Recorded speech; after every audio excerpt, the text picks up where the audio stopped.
अब नतीजे अच्छे आशीष, स्पेशली हमने देखा है जो कंज्यूमर बिजनेस है रिटेल का और साथ ही साथ इनके जियो का, उसमें परफॉर्मेंस अब बढ़िया देखने को मिला है।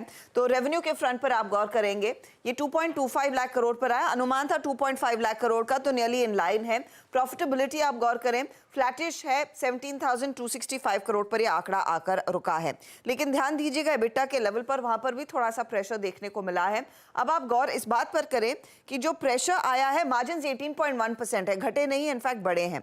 जो प्रेशर आया है वो इसीलिए आया है, O2C बिजनेस में एक प्लान मेंटेनेंस शटडाउन था, उसके चलते O2C बिजनेस की आय जो है वो थोड़ी सी घटकर आ रही है, उसका इम्पैक्ट देखने को मिल रहा है। लेकिन अगर आप यहाँ पर गौर करें कि रिटेल बिजनेस ने क्या किया और साथ ही साथ यहाँ पर जियो ने क्या किया, वहां पर तो इम्प्रूवमेंट ही है। रिटेल में 7.5% तक की वृद्धि देखने को मिल रही है, 83,040 करोड़ के आसपास इसकी आय आती हुई दिखाई दी है। साथ ही साथ एबिटा में 31% तक का इजाफा दर्ज हो रहा है।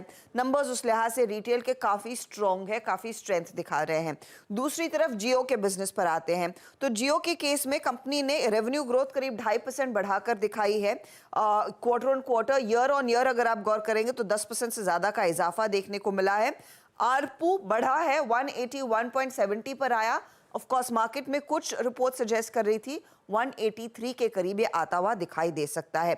हाउएवर जियो का जो एबिटा मार्जिन है वो स्टेबल है, 5 क्वार्टर से लगातार स्थिर है 52.4% के आसपास। तो उस लिहाज से अगर आप देखें तो इनका कंज्यूमर बिजनेस मजबूत है और O2C थोड़ा सा फीका इसीलिए दिखाई दे रहा है क्योंकि वहां पर एक प्लान्ड शटडाउन था। ओके कोई हिमांशु बाबा कह रहे हैं कि वो कोई वॉइस नहीं थी। आज सुबह आपने एक रील पोस्ट करी थी, उनको आवाज सुनाई नहीं दे रही है। उनके आपके एंड पे दिक्कत होगी? ऐसा तो हुआ नहीं? दिक्कत मैंने चेक कर लिया था, वो उनके एंड पे दिक्कत थी। भाई आपके एंड पे दिक्कत है भाई साहब, आप देखिए मिलेगी आपको आवाज उसमें। रिलायंस इंडस्ट्रीज तो डिलीवर करता हुआ जो इश्यूज थे, प्लान्ड मेंटेनेंस शटडाउन था।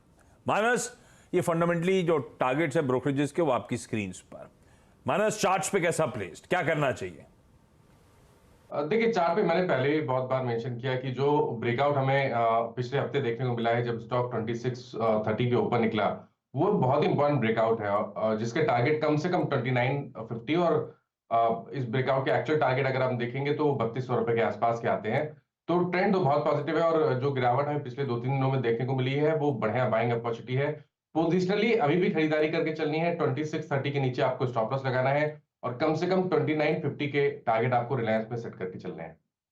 इंडस्ट्रीज इस दिग्गज स्टॉक की चर्चा इसलिए हुई क्योंकि कल बाजार बंद होने के बाद नंबर्स आए थे जिस पे आज खुलते ही हम रिएक्ट कर रहे होंगे। लेकिन जो बातचीत हुई है, मानस का जो ट्रेड आइडिया है, ध्यान रखिए अगर कुछ ऐसा बना रहे हो मन ट्रेडिंग इन्वेस्टमेंट का स्टॉक में, तो एक इंडिपेंडेंट फाइनेंशियल एडवाइजर से बातचीत कर लीजिएगा क्योंकि इस चैनल CNBC आवाज का स्वामित्व और प्रबंधन रिलायंस इंडस्ट्रीज के पास है। तो स्टैंडर्ड डिस्क्लेमर। दूसरा इंपॉर्टेंट नंबर, 3 निफ्टी के नंबर्स आने थे, अल्ट्राटेक बाजार में आ गया था। RIL और HUL बाजार बंद होने के बाद आए थे और जस्ट बाजार बंद होते ही HUL के नंबर्स आए। हर्षदा डिसअपॉइंट कर रहे हैं क्या? अच्छा, इस पे सतपुते साहब आप चार्ट रेडी रखना प्लीज। HUL के नंबर्स आशीष निराशाजनक है, जहां पर अगर आप ध्यान दें रेवेन्यू में डिक्लाइन है, बिट्टा फ्लैट है, प्रॉफिट बहुत हल्का सा बढ़ता हुआ दिखाई दे रहा है। एक एक करके नंबर्स देखेंगे तो रेवेन्यू 0.3% घटकर 15,188 करोड़ के आसपास आ रहा है। 15,385 करोड़ का अनुमान था, तो नियरली 200 करोड़ का मिस है वहां पर। मुनाफा भी हल्का बढ़ा है, 2,519 करोड़ पर आया, एक्सपेक्टेशन थी 2,655 करोड़, तो ये खासा मिस है। एबिटा फ्लैट है, 3540 करोड़ का कंपनी ने डिलीवर किया है, अनुमान था यह 3,700 करोड़ तक जाएगा, तो वहां पर भी अगर आप गौर करें तो अच्छा खासा मिस है। मार्जिन्स फ्लैट है, स्टेबल है। दिक्कत कहां पर हुई है? वॉल्यूम ग्रोथ बढ़ नहीं रही है। 2 से 3% का अनुमान था, लोअर एंड को मीट किया, 2% तक की कंपनी ने वॉल्यूम ग्रोथ डिलीवर करके दी है। अब इसमें ग्रॉस मार्जिन्स भले ही बढ़े हों, लेकिन 4.5% अपर एंड पर एक्सपेक्टेशन थी, 4% बढ़कर आए हैं क्योंकि कंपनी ने कुछ प्राइस हाइक्स लिए थे। एड स्पेंड्स के लिहाज से खर्च करीब 2.5% बढ़ता हुआ दिखाई दिया है। सेगमेंटल देख लेते हैं। होम और होम केयर रेवेन्यू में डिक्लाइन है 1.2% का, ब्यूटी एंड पर्सनल केयर 1% घटता हुआ दिखाई दिया है। फूड एंड रिफ्रेशमेंट मामूली सी करीब 1% तक की बढ़त दिखा रहे हैं और ये प्राइमरीली हुआ है क्योंकि कॉफी एंड हॉर्लिक्स में इन्फ्लेशन का इम्पैक्ट था, तो वहां पर कुछ प्राइस हाइक्स कंपनी ने शायद लिए होंगे, उसकी डिलीवरी आई है। मॉर्गन स्टैनली इक्वल वेट है 2464 का टारगेट, HSBC कह रहा है कि रिड्यूस करेंगे, यहाँ पर अब अपनी होल्डिंग 2350 इनका टारगेट आ रहा है। ओके चलिए, तो ये हो गई बात HUL की। एक काम करें आशीष, अगर राजेश जी से आपने बोला था चार्ट रेडी रखने को, उनसे पूछ लेते हैं। राजेश जी क्या करेंगे HUL में? अनुज जी देखिए, इसका HUL का अगर आप ओवरऑल स्ट्रक्चर देखें तो वीक, और इनफैक्ट जो करेक्शन शुरू हुआ है इसका 2680 से, it has landed exactly on एक क्रूशियल सपोर्ट जोन जो करीबन 2550 के आसपास है। देखिए आज के लिए इंपॉर्टेंट होगा इसका लेवल 2530। अगर आज ये 2530 का लेवल तोड़ता है इन फ्यूचर, तो फिर मुझे लगता है यहाँ पे हेवी सेलिंग होगी। प्रोबेबली इसका जो टारगेट दिख रहा है, इमीडिएट सपोर्ट अगर आप देखें तो वो 2460 का है। अगर वो भी टूटता है तो 2440 तक की जगह बनेगी। तो HUL में स्ट्रक्चर वीक हो जाएगा, उस पर आप कह सकते हैं मोहर लग जाएगी अगर ये 2530 का लेवल आज मॉर्निंग में तोड़ता है, तो सेल करें 2530 टूटने के बाद।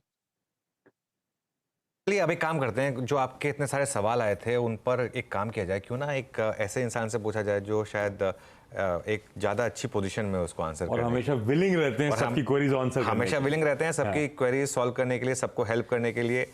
नीलेश शाह जुड़ गए हमारे साथ, MD and CEO of Kotak mutual fund. Nilesh भाई गुड मॉर्निंग।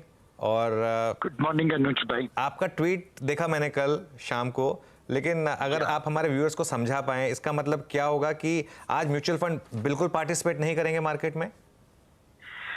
एक अनुज भाई, आज हमारे लिए नॉन बिजनेस डे है एज पर ऑफर डॉक्यूमेंट। तो आज ना हम अपने कस्टमर से पैसा ले पाएंगे न दे पाएंगे। सोमवार को भी बैंक हॉलीडे डिक्लेयर हुआ है, तो ना हम कस्टमर से पैसा ले पाएंगे न दे पाएंगे। सोमवार को जो रिडम्पशन होना था, जिनके अकाउंट में पैसे पहुंचने थे, वो अब मंगलवार को दिए जाएंगे।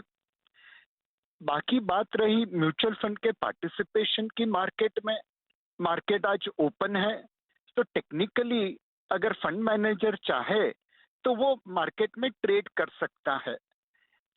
जबकि हम कस्टमर्स के लिए बंद है, हम मार्केट में पार्टिसिपेट कर सकते हैं। बट अनुज भाई, आज शनिवार है, मुझे लगता है ज्यादातर फंड मैनेजर ट्रेड करना पसंद नहीं करेंगे।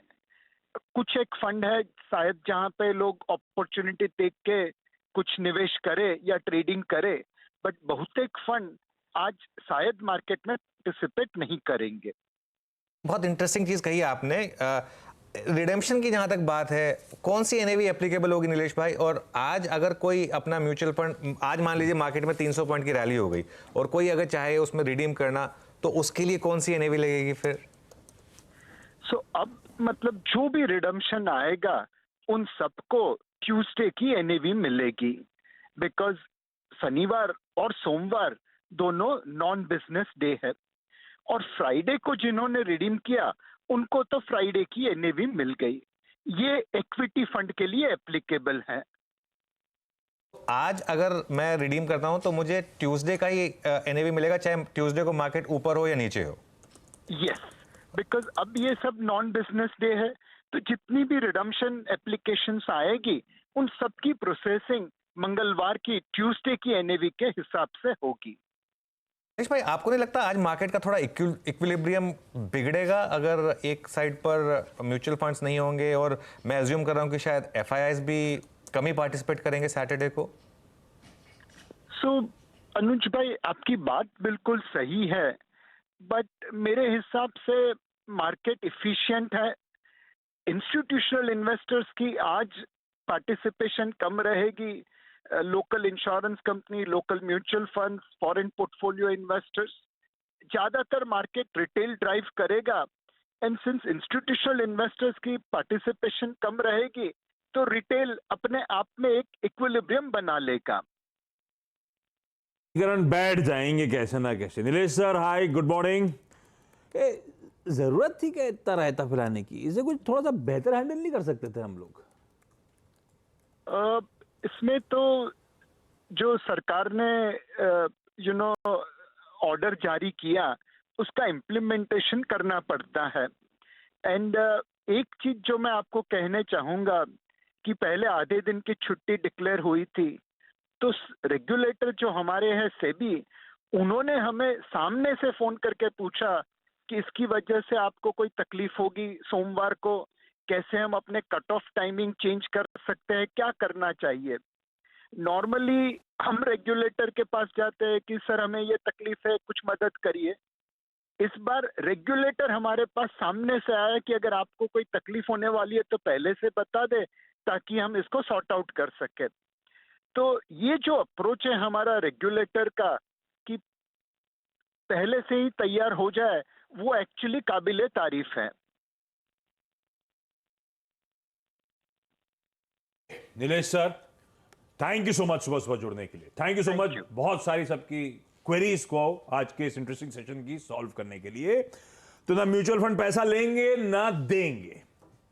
हमारी रिडेम्पशन की कोई रिक्वेस्ट अब जानी है तो उसके लिए ट्यूसडे का एनएवी एप्लीकेबल होगा। और प्लस म्यूचुअल फंड्स आज शेयर बाजार में पार्टिसिपेट करना चाहें तो कर सकते हैं। उनके लिए नॉन बिजनेस डे है तो हमारे और आपके ट्रांजैक्शन, रिडेम्पशन और डिपॉजिट वो सब नहीं हो रहा होगा, लेकिन वो पार्टिसिपेट करने आ सकते हैं इस बाजार में। चलिए, ये अब तक का update mutual fund related. I am hoping आपकी सारी क्वेरीज जो जहन में थी वो सॉल्व होती। एक और क्वेरी आई थी, अगर वो बन गई हो तो मैं उसका जवाब दे देता हूँ। अरे मैं बताता हूँ ना। आप क्वेरी रेडी है क्या डायरेक्टर साहब? अच्छा, एक सवाल था भरत गुप्ता का। Sir, what would happen for options of Bankex and Nifty mid cap select holding bye FIIs and DIIs, क्योंकि आज तो वो लार्जली पार्टिसिपेट नहीं कर रहे होंगे, वो कैसे अपने कॉन्ट्रैक्ट सेटल करेंगे? बिल्कुल, तो उसका एक सिंपल जवाब ये है कि डीआईआईज को कॉल लॉन्ग, कॉल शॉर्ट और पुट शॉर्ट अलाउड ही नहीं है डीआईआईज को। डीआईआईज को सिर्फ पुट लॉन्ग अलाउड है, वो भी सिर्फ हेजिंग करने के लिए, और वो भी बहुत कम करते हैं डीआईआईज। मतलब पूरी बुक में डीआईआईज का जो पुट लॉन्ग होता है वो मिनिस्क्यूल होता है, ना के बराबर होता है। ठीक है ना? तो वो क्वेरी रख दीजिए ताकि लोगों को समझ में आए मैं कॉन्टेक्स्ट। तो ये इसके लिए डीआईआईज की तरफ से तो कोई इशू नहीं है। एफआईआईज की जहां तक बात है, अगर आपके पास है तो आइए मार्केट में, अपना सैटरडे, हम भी तो आए हैं, खराब करिए, अपना सैटरडे खराब करिए, काम करिए। और भाई आप जिस देश में ट्रेड कर रहे हैं उस देश के रेगुलेशंस लगेंगे। तो हमने डिसाइड में रमिए, और हमने डिसाइड किया है कि आप सैटरडे को ट्रेडिंग खोलेंगे। तो एफआईआईज अगर आपके पास ऑप्शंस हैं और वो एफआईआईज पार्टिसिपेट करेंगे, ऐसा नहीं है कि एफआईआईज का वॉल्यूम जीरो होगा। मुहूर्त वाले दिन भी हम बोलते हैं ना कि एफआईआईज का वॉल्यूम कम, लेकिन होता है ना एफआईआईज का वॉल्यूम। तो इसके लिए, और अगर अपॉर्चुनिटी हो ना मार्केट में तो हर कोई आता है। इसके लिए, और मुझे लग रहा है कि थोड़ा बहुत पार्टिसिपेशन इवन डोमेस्टिक इंस्टीट्यूशन का भी रहेगा। जैसे नीलेश भाई बोल रहे थे ना कि जो करना चाहता है वो कर सकता है पार्टिसिपेट। ठीक है, बस वो इन्वेस्टर से पैसा लेंगे नहीं और देंगे नहीं, लेकिन वो अगर चाहे फंड मैनेजर तो काम कर सकता है, तो वो मेरे ख्याल से होगा। लेकिन डीआईएस के लिए ऑप्शन की इतनी दिक्कत नहीं है क्योंकि वो उनको अलाउड ही नहीं है। लेकिन एफआईएस अगर आप हैं मार्केट में, आपकी ऑप्शन पोजीशन ओपन है, तो आइए प्लीज, आपके लिए मैदान खुला है, पार्टिसिपेट करिए। ओके, चलिए अब क्विकली हर्षदा से जो सारे इंपॉर्टेंट, चाहे वो रिजल्ट्स हो, खबरें हो, वो जान ली जाए। हर्षदा, कौन कौन से? आरबीएल बैंक रेडार पर रहेगा आशीष, जिसके नंबर्स बाजार बंद होने के बाद आए हैं और एफएनओ का स्टॉक है। तो ब्याज से आय में अगर आप गौर करें 1545 करोड़ का नंबर देखने को मिला है। ईयर ऑन ईयर 34% का इजाफा, क्वार्टर ऑन क्वार्टर करीब 5% ही बढ़ा है। मुनाफा 233 करोड़ पर 12% बढ़कर आया है। क्वार्टर ऑन क्वार्टर गिरा है, उस पर आपकी नजरें होनी चाहिए। एसेट क्वालिटी में हल्का सा सुधार, चाहे आप एनपीए देखें या फिर ग्रॉस एनपीए, नेट एनपीए या फिर ग्रॉस एनपीए, लेकिन स्लिपेजेस इस पर्टिकुलर क्वार्टर में थोड़े से बढ़कर आए 666 करोड़ पर। पिछली बारी करीब 541 करोड़ पर थे, तो 23% का इजाफा देखने को मिला है। डिपॉजिट्स 13% से ज्यादा बढ़े हैं, एडवांसेस करीब 20% बढ़े हैं एनुअलाइज्ड बेसिस पर। कंपनी कह रही है रिटेल लोन ग्रोथ मोमेंटम अच्छा खासा है, वहां पर 33% तक की ग्रोथ देखने को मिली है। तो अगर आप गौर करेंगे तो क्वार्टर ऑन क्वार्टर प्रॉफिटेबिलिटी पर थोड़ा सा प्रेशर है और स्लिपेज बढ़ा है, वो एक नेगेटिव है। पेटीएम रेडार पर रहेगा, नतीजों में इंप्रूवमेंट है। नेट लॉस अब घटकर 219 करोड़ पर आया है, रेवेन्यू 38% बढ़कर आया है, इबिटा लॉस भी खासा घटा है, 330 करोड़ का इबिटा लॉस 159 करोड़ पर आकर रह गया। पेमेंट बिजनेस में पिकअप है 45% तक का, जीएमवी 47% बढ़कर आई है, और इनकी जो फाइनेंशियल सर्विसेज का कारोबार है वहां पर भी पिकअप देखने को मिला है 36% का। कंपनी बेसिकली कह रही है हाई टिकट लोन्स एक्सपैंड करेंगे, insurance distribution, equity broking expand करेंगे। नतीजे अच्छे हैं पेटीएम के। सीएससी पर आप बातचीत कर ही रहे थे, मुनाफे में 12% की गिरावट है, साल दर साल में नंबर्स आपको बता रही हूँ। रेवेन्यू हल्का सा बढ़ा है, एबिटा में 30% तक की गिरावट देखने को मिली है। तेजस नेटवर्क में भी आप गौर करें तो रेवेन्यू बढ़ा है लेकिन लॉस आया है क्योंकि यहाँ पर इन्वेंट्री इनकी इंक्रीज हुई है, उससे प्रेशर बनता हुआ दिखाई दिया है। जी एंटरटेनमेंट पर नजरें रहेंगी, देखते हैं सोनी की तरफ से कुछ बयान आता है या नहीं। नजर बनी उस स्टॉक में। चलिए, इस नोट पर हमने मुनाफे की तैयारी अब कर ली है, समेटने का वक्त, और अब दस्तक देते हैं पहला सौदा में।